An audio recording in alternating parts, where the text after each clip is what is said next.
I feel like I'm going to laugh again. Hi, my name is Louise. And hi, I'm Emma. And you're listening to Murder or Myth, the true crime podcast where not everything is true. The aim of the game is to find out whether the story is actually murder or if it's just a myth.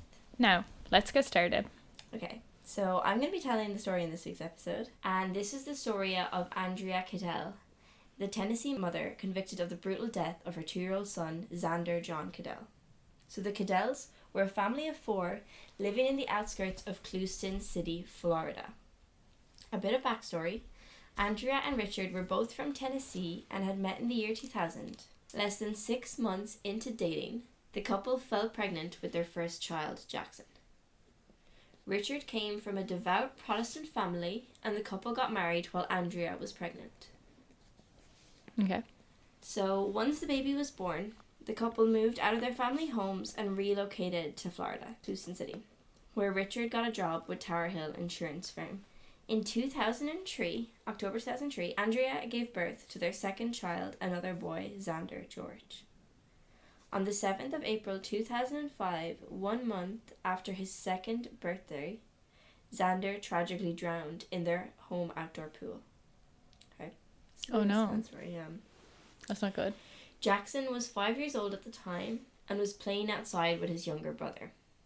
In her reports to the police, Andrea went inside for a few minutes and called the children inside the house for lunch.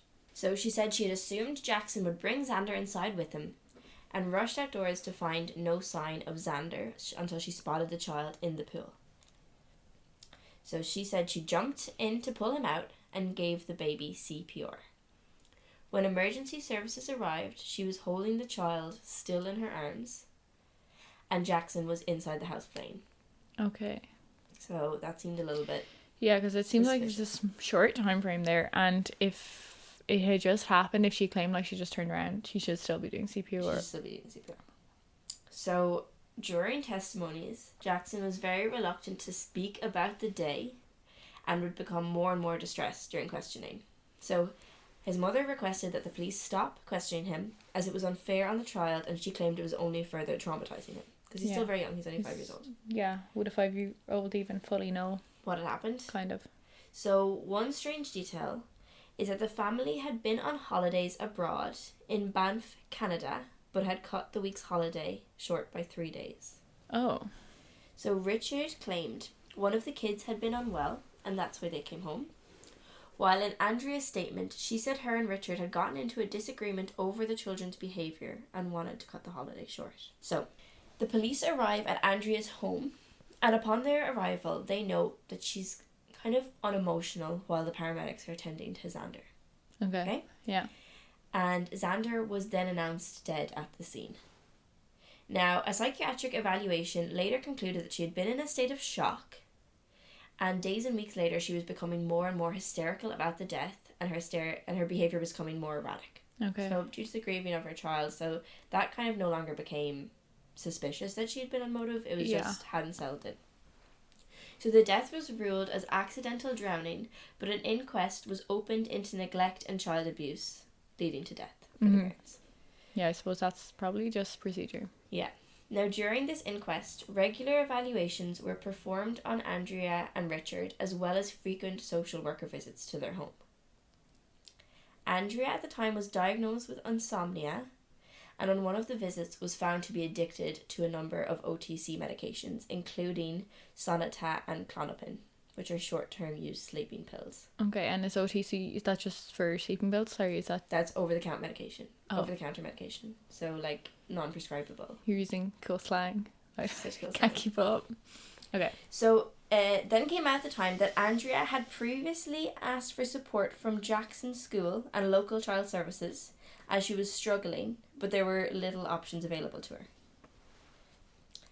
Now, during these evaluations, it became apparent that Andrea's mental state was worsening, and she eventually admitted she had considered harming her child and wishing Jackson was no longer in her care.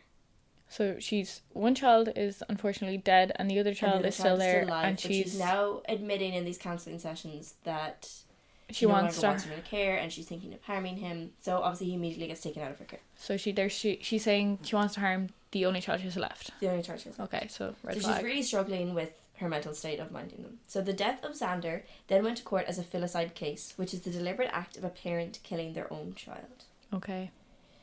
So Richard and Andrea were both put on trial, and Richard was found to be uninvolved in the murder. However, the judge considered him neglectful of his wife's needs and unfit to parent Jackson, and the child was placed in the care of his paternal grandparents, with his father just having visitation rights. Okay. Andrea admitted to being guilty of the murder of her son, and it was considered that it was due to mental health issues, and she was sentenced to a minimum of 29 years in jail. And she is currently serving her time in Rayford Prison in Florida. Okay, so guilty. She done it. Yes. And that's the end of the story. Okay, very good story. Is there any details on how the murder happened? Yes, but I didn't include them. It was said that she drowned him in the pool. She physically drowned him in the pool? She physically drowned him in the pool. Okay. And was there any details on, I know the child that lived, Jackson. I know they said that it was distressing him to answer questions and stuff, yes. But did anything come of that? No. I think maybe he didn't understand what had happened. So she was just saying she didn't want him to be answering things. Okay. So it's not like she forced him to not be there when that happened, so that... No, I think he was present. So he's seen it? Yeah. So she must have sworn him to secrecy. Maybe he didn't fully understand. Well, if you've seen your mum hold your brother down in the pool, you might know. You're only 5. You might just be... A 5-year-old could just easily be like, oh, she was in the pool with him. True. He went to sleep in the pool or something. But he stopped being questioned, so... Okay. Yeah. Yeah, the reason I ask is just to find out if it's murder or myth. So fair. I just need to see it. I was trying to figure out if you had the details or not. So true. Yeah, I think it's getting harder to decide if it's murder or myth, honestly. Really? I have nothing wrote down that's going to tell me either way. I think it was a very good story. My gut isn't telling me anything in particular. I want to say myth, but then there's so many details, so I want to say murder. And either way, once again, I'm going to be annoyed if I get it wrong. So fair. Yeah, it's so frustrating when you get it wrong. And then sometimes I don't want to just baselessly say myth. So... Oh, but I have a feeling. Okay, I'm going to say myth. It was very well written, but I just have a feeling it's myth. It is a myth. Okay. Yeah. I think I did actually mean to write in about what had actually happened. Okay. With him in the pool. Yeah, because I was kind of Which would have made sense. You just decided he was just murdered. Missed that piece of information. Okay, but that was... I was... You don't understand how close I was to saying that was Really? a murder. Honestly, I was insult the murder story and say it's a myth, but I think... I just had a feeling it was a myth, so... Fair. Sometimes it's difficult to, yeah. To have the... I don't know. To have the sound of a murder, if that makes sense. Yeah. This could very plausibly happen.